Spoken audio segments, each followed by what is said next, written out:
Hello everyone, welcome to target point academy. आज हम लेकर आए हैं अकाउंटेंसी का दूसरा सेट। मुझे उम्मीद है कि आपकी प्रिपरेशन बहुत अच्छे से जारी होगी। स्टार्ट करते हैं आज का एमसीक्यू नंबर 21। जो हमारा पहला एमसीक्यू है, that is known as drawing account is classified under. हम ड्राइंग अकाउंट को क्लासिफाई किस अकाउंट के अंडर करते हैं? बिफोर कि आप इस चीज़ का आंसर दो, पहले समझते हैं हमारे पास की ड्राइंग क्या चीज़ होती है। तो सिंपली हम देखेंगे, ड्राइंग हमारे पास होता है जब प्रॉपरेटर या ओनर बिजनेस का, वो बिजनेस से कुछ पैसा निकालता है, विड्रॉ करता है, किसके लिए? फॉर पर्सनल यूज़ के लिए, उसको हम बोलते हैं ड्राइंग। ठीक है। और इसमें एक चीज़ इंपॉर्टेंट याद रखनी है, ड्राइंग जो है ये हमेशा डिटेक्ट होती है कैपिटल से। क्यों होती है? क्योंकि मैंने आपको कल के लेक्चर में बोला कि जो प्रोपराइटर होता है ये बिजनेस को पैसे उधार देता है as a capital. So that means कि बिजनेस के लिए ये जो है प्रोपराइटर का पैसा, ये इसके लिए लाइबिलिटी है। डेफिनेटली जब प्रोपराइटर बिजनेस से पैसा निकालता जाएगा, ड्रा करता जाएगा, तो इसका कैपिटल भी जो है वो डिक्रीज होता जाएगा या रिड्यूस होता जाएगा। तो अब हमारे क्वेश्चन की तरफ चलते हैं। जो हमारा ड्राइंग अकाउंट है ये क्लासिफाई होता है किसके अंडर? ये होता है हमारे पर्सनल अकाउंट के अंडर, क्योंकि जो कैपिटल आता है वो आता है हमारा पर्सनल अकाउंट के अंडर। दैट इज वाई कि इसका आंसर जो है वो है option number B.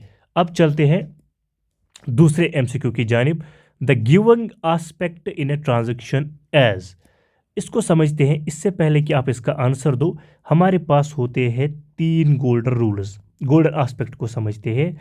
Golden aspect आपको पता है कि जो हमारा पहला है पर्सनल अकाउंट, दूसरा हमारा है रियल अकाउंट, तीसरा हमारा है nominal account.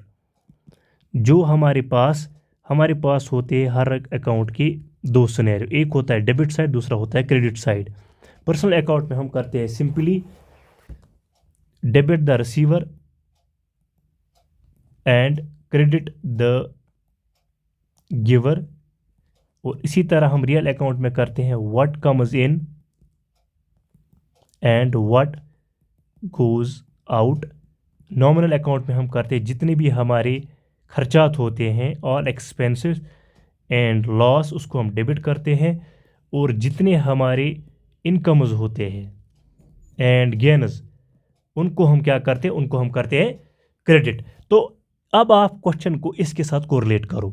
The giving aspect in a transaction as, the giving, a देखो, द गिवर, डैट मीन्स कि इसका जो राइट आंसर आएगा, इसका राइट आंसर आएगा option number B, that is known as credit aspect. मुझे उम्मीद है कि आपको समझ आया होगा। उसके साथ हमारे पास एक तीसरा 23 ऑब्जेक्टिव है। The author of the famous book अर्थशास्त्र इज रिटन बाय, इसको किसने लिखा है?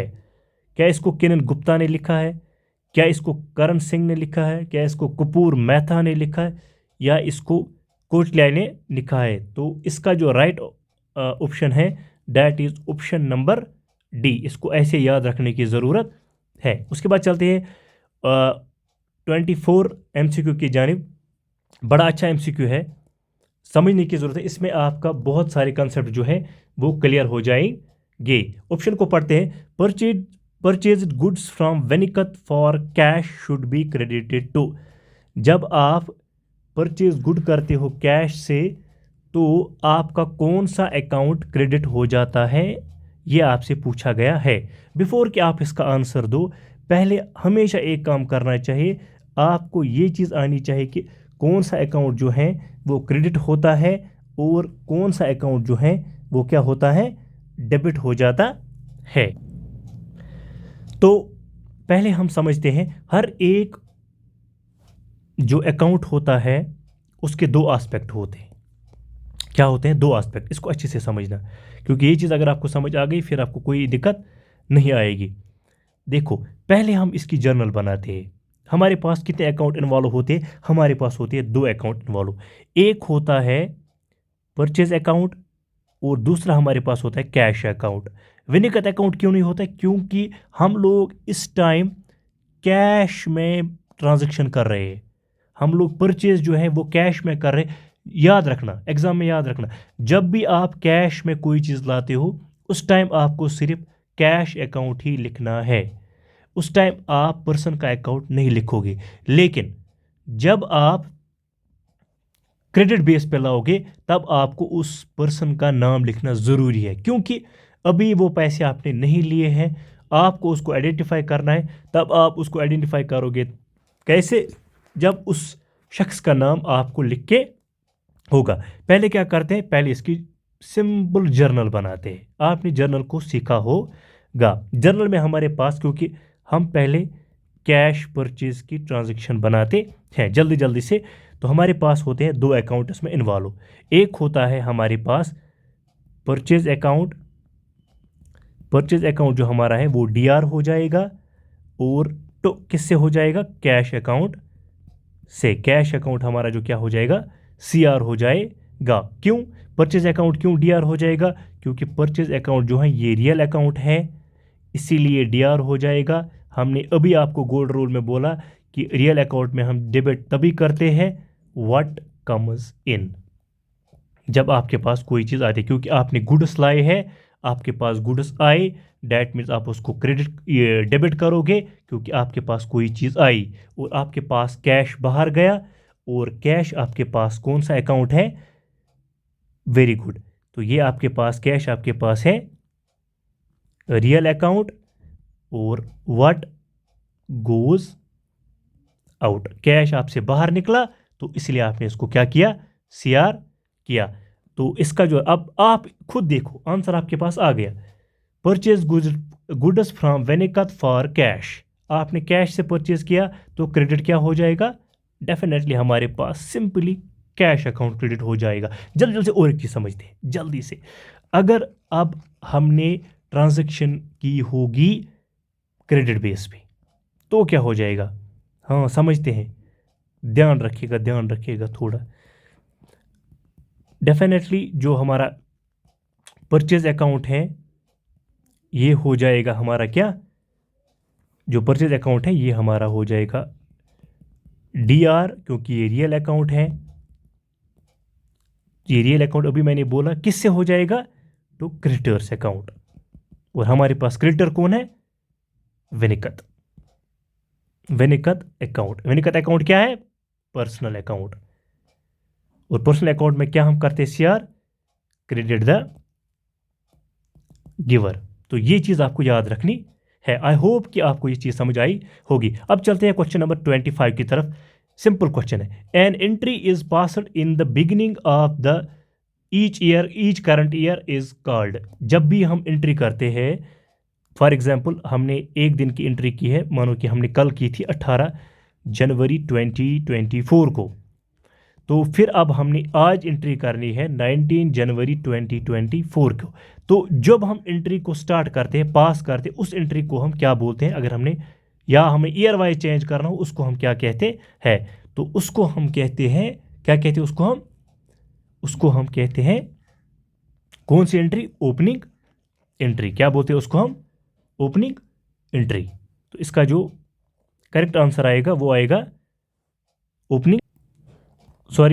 Opening entry. जब भी हम एंट्री पास करते हैं in the beginning of the each current year, उसको हम क्या बोलते हैं? Opening entry. आई होप आपको ये समझ आया होगा। उसके बाद चलते हैं क्वेश्चन नंबर 26 की तरफ। When the total of debit and credit are equal, जब टोटल डेबिट क्रेडिट के बराबर होगा, जब डी आर बराबर होगा सी आर, तब हमारे पास कौन सी बैलेंस होगी? डेफिनेटली तब हमारे पास नील बैलेंस होगी। तब हमें कुछ करने की ज़रूरत नहीं, ये सिंपल है। जब डी आर साइड बराबर होगा सी आर साइड का, तब हमारे पास कौन सी बैलेंस होगी? नील बैलेंस। तो इसका राइट आंसर जो है वो है ऑप्शन नंबर सी। उसके बाद क्वेश्चन नंबर 27 है, personal and real accounts are. जो पर्सनल और रियल अकाउंट्स है वो क्या है? आराम से क्वेश्चन को देखो, पहले खुद आंसर करने की कोशिश करो। जो पर्सनल और रियल अकाउंट्स होते हैं उनको हम क्या करते हैं? उनको हम बैलेंस करते हैं, क्योंकि उनको हम डायरेक्ट बैलेंस शीट में कैरीड फॉरवर्ड करते है। तो इसका जो राइट आंसर है वो आएगा ऑप्शन नंबर बी। क्या है 27 का? अब जल्द से थोड़ा थोड़ा समझते हैं। जो हमारे पास नॉमिनल अकाउंट्स होते हैं इनको हम क्लोज करते हैं और इनको हम ट्रांसफ़र करते हैं किसमें? जो हमारे पास नॉमिनल अकाउंट्स होते हैं, ऑल इनकम गेन और लॉस जिसमें आता है, उनको हम क्या करते हैं? ट्रांसफ़र करते हैं ट्रेडिंग अकाउंट में, या तो हम उनको करते हैं किसमें? प्रॉफिट और लॉस अकाउंट में। लेकिन जो हमारे रियल और पर्सनल अकाउंट्स हैं उनको हम क्या करते हैं? उनको हम यहीं पे बैलेंस करते हैं, क्योंकि इनको हमें फॉरवर्ड करते हैं कहाँ पे? बैलेंस शीट में। आई होप कि आपको ये समझ आया होगा। अब चलते हैं क्वेश्चन नंबर 28 जो हमारे पास है। Ledger is a book of. जो हमारे पास लेजर होती है ये कौन सी बुक होती है? क्या ये ओरिजिनल एंट्री होती है, फाइनल एंट्री होती है, और ऑल कैश ट्रांजेक्शन होता है? Both A and B. तो इसका जो राइट आंसर है वो डेफिनेटली आएगा option number B, final entry. इसको हम बोलते हैं secondary entry B. Original entry हम बोलते हैं किसको? जर्नल को। तो ये बात याद रखना कि इसका जो ऑप्शन है वो है option number B, that is known as final entry. अब आगे बढ़ते हैं question number 29। Purchase of machinery is recorded in. जब हम परचेज करते हैं मशीनरी उसको हम किस बुक में ये करते हैं? रिकॉर्ड करते हैं। आराम से इस क्वेश्चन को समझो और आंसर देने की कोशिश करो। परचेज ऑफ मशीनरी को हम रिकॉर्ड करते हैं किस में? इसको हम रिकॉर्ड करते हैं जर्नल प्रॉपर में। अब इस क्वेश्चन को थोड़ा जल्दी जल्दी समझते हैं क्यों हम इसको इसमें करते हैं। जितने भी हमारे पास क्रेडिट परचेज होते हैं, जो भी हम क्रेडिट परचेज ऑफ गुड्स, उसको हम रिकॉर्ड करते हैं परचेज जर्नल में। वायर जब हम गुड्स को परचेज करते हैं ऑन कैश परचेज में, उसको हम करते हैं रिकॉर्ड किस में? कैश बुक में। अब जो हमारे पास अदर परचेज होती है, फॉर एग्जांपल हमारे पास ऑफिस के इक्विपमेंट होते हैं, हमारे पास फर्नीचर होता है, हमारे पास बिल्डिंग होती है, हमारे पास मशीनरी होती है, उस सब को हम रिकॉर्ड करते हैं किस में? जर्नल प्रॉपर में। कब करते? चाहे अगर वो इफ परचेज्ड ऑन क्रेडिट और इन द कैश बुक में हम करते हैं, अगर हम उसको परचेज करेंगे किस में? कैश में। लेकिन अगर हम उसको क्रेडिट पे करेंगे उसको हम किस में डालते हैं? जर्नल प्रॉपर में। तो इसका जो राइट आंसर है वो आएगा ऑप्शन नंबर बी। अब चलते हैं क्वेश्चन नंबर 30 की तरफ। Credit sales are recorded in. जो हमारे पास क्रेडिट सेल होती है उसको हम किस में रिकॉर्ड करते हैं?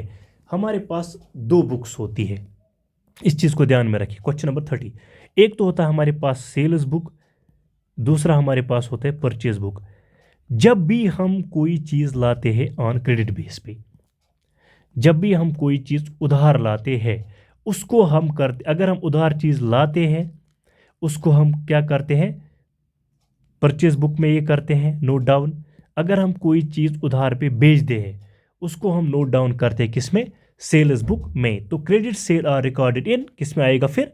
इसका जो ऑप्शन है वो ऑप्शन नंबर ए आएगा, वो उसको हम किस में करते हैं? सेल्स बुक में। तो आई होप कि आपको ये चीज़ समझ आई होगी। और सेल्स बुक को हम और एक नाम भी दे दें, sales book is also known as sales journal और सेल्स डे बुक, ये भी आपसे पूछ सकते हैं। तो ये चीज़ याद रखना कि sales book is also known as sales journal और sales day book. Now come towards the question number 31। Cash book does not record transaction of. Definitely मैंने अभी भी आपको बोला, जब भी हम कोई ट्रांजेक्शन कैश में करते हैं तो वो हम रिकॉर्ड करते हैं किस में?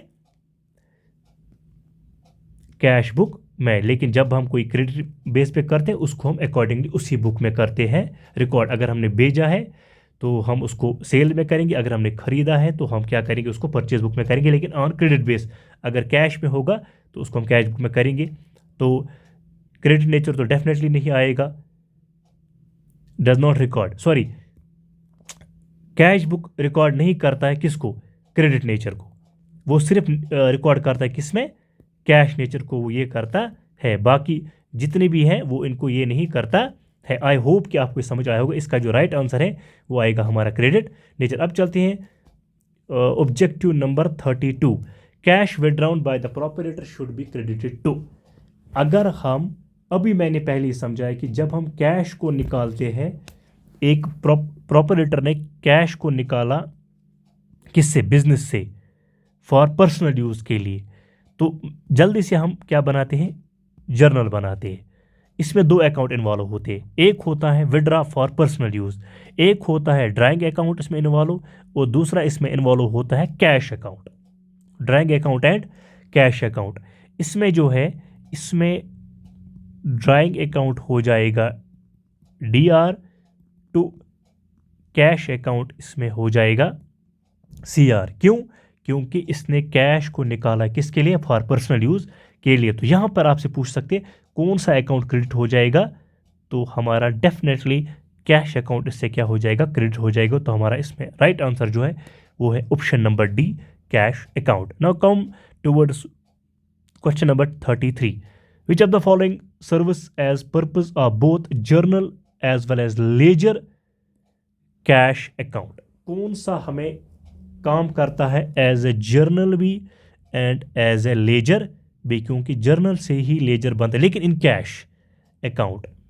तो कौन इसमें राइट आंसर आएगा? क्या इसमें BRC में आएगा, कैश बुक में आएगा, जर्नल बुक में आएगा, या ऑल ऑफ द एबो आएगा? बताइए इसमें right answer.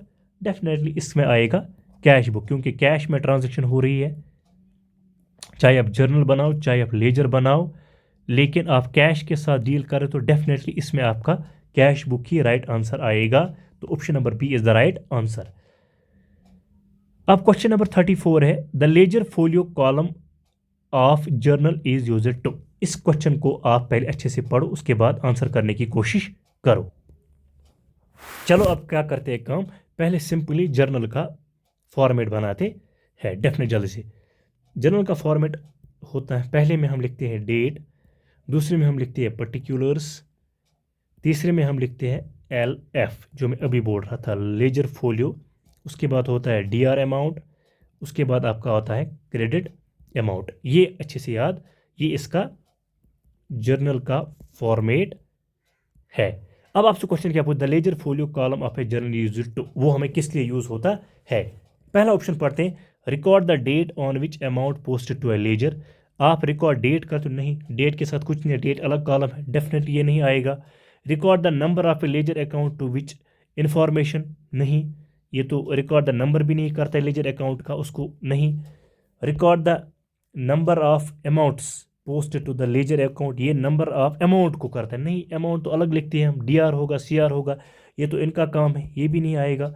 Record the page number of the ledger account, ये रिकॉर्ड करता है किसको, जो हमारे पास पेज नंबर होता है, डेफिनेटली, क्योंकि ताकि हमें आसानी हो जाए, हम उसमें वो नंबर देते हैं ताकि जब हम जर्नल को खोलेंगे हमें आसानी हो जाएगी ये देखने में, जो भी हमने ये की है ट्रांजेक्शन्स की है, हम उसको इसमें एंटर करेंगे, ताकि हमें कल को अगर हमें कोई ट्रांजैक्शन ढूंढनी होगी लेजर अकाउंट में तो हमें आसानी हो जाएगी।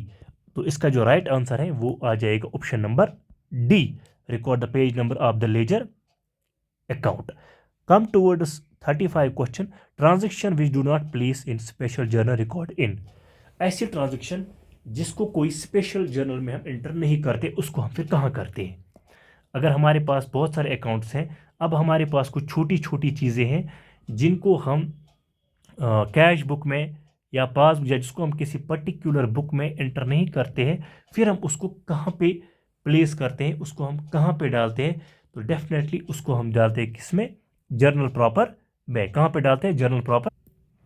इसको हम और एक नाम भी बोलते हैं मिसलीनियस जर्नल। आपसे कल को पूछ सकते हैं, journal proper is also known as miscellaneous journal, ये पता होना चाहिए। चलो और एक MCQ की तरफ चलते हैं। Bank overdraft is a, bank overdraft क्या चीज़ होती है? तो पहले आपको ये चीज़ पता होनी चाहिए, डेफिनेशन इसकी कि बैंक ओवरड्राफ्ट क्या चीज़ होती है। पहले इस चीज़ को समझते हैं, उसके बाद हम आंसर देते। बैंक ओवरड्राफ्ट एक लाइबिलिटी होती है, डेफिनेटली पहले आप ये समझो कि ये एक पर्सन पे लाइबिलिटी होती है। किस चीज़ की लाइबिलिटी होती है? जब फॉर एग्जांपल आपको बैंक में एक अकाउंट है, आपको वहाँ पे जो क्रेडिट लिमिट है वो मानो कि 1,00,000 रुपए है, आपने उससे ज़्यादा अमाउंट वहाँ पे निकाला है, आपने 1,20,000 रुपये निकाले हैं। सो डैट मीन्स 1,00,000 तो 1,00,000 के साथ बराबर हो जाए। लेकिन जो आपका 20,000 अमाउंट है ये आपका एक्सेस अमाउंट है। ये आपने एक्सेस अमाउंट विड्रा किया है किससे? अकाउंट से। डैट मीन्स कि आपने अगर डिपॉजिट 1,00,000 किया था, उससे ज़्यादा आपने जो पैसे निकाले हैं वो आप पे डेफिनेटली उधार है, लाइबिलिटी है। तो आपको वो बैंक को रिपेड करनी है, आपको वो वापस चुकानी है। तो ये कौन सी लाइबिलिटी है? डेफिनेटली, क्योंकि बैंक आपको लॉन्ग टाइम तक वेट तो नहीं कर सकता, ये आपको विद इन नो टाइम में उनको वापस देना है। तो इसको हम कहते हैं शॉर्ट टर्म लाइबिलिटी। क्या कहते हैं इसको हम? Short term liability. अब समझ आया बैंक ओवरड्राफ्ट क्या होता है? बैंक ओवरड्राफ्ट होता है, फॉर एग्जांपल अगर आपके पास बैंक अकाउंट है, आपके पास वहाँ पे 20,000 रुपीज़ अपने डिपॉजिट हैं, आपने 25,000 निकाले, डैट मीन्स कि 5,000 आपने एक्स्ट्रा निकाले, तो ये आपके ऊपर लाइबिलिटी है, ये आपको बैंक को वापस देने हैं। तो ये आपको विद इन नो टाइम वापस देने, शॉर्ट पीरियड ऑफ टाइम वापस देने, तो इसीलिए उसको कहते हैं शॉर्ट टर्म लाइबिलिटी। तो इसका जो राइट आंसर आएगा वो ऑप्शन नंबर ए आएगा। अब चलते हैं क्वेश्चन नंबर 37 की तरफ। अकॉर्डिंग टू कास्ट कंसेप्ट, अगर हम कास्ट कंसेप्ट को देखेंगे तो ये है आपके अकाउंटिंग प्रिंसिपल्स में। अच्छे से इसको पढ़ो और आंसर देने की कोशिश करो। तो पहले ऑप्शन की तरफ चलते हैं। Assets are recorded at value paid for them, बिल्कुल। Assets are recorded by estimating the market value, बिल्कुल भी नहीं।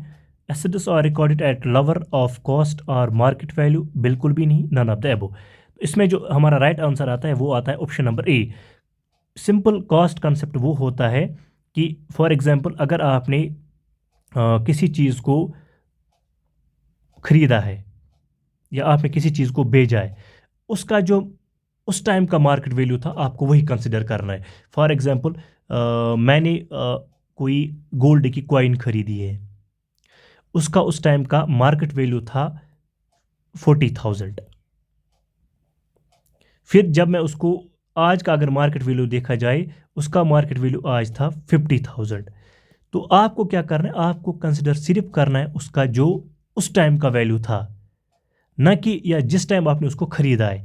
आपको उसको करंट वैल्यू के साथ कंपेयर नहीं कर। अगर आप उसको ऐसा करते हो तो आपको जो प्रिंसिपल है आपको उसे मॉडिफाई करना होगा। डैट मीन्स कि जो उसका अपना प्राइस होगा, बेसिक प्राइस, आपको उसी को ध्यान में रखना होगा। तो इसलिए इसका राइट आंसर आएगा assets are recorded at value paid for them, जो उसका वैल्यू उस टाइम का होगा।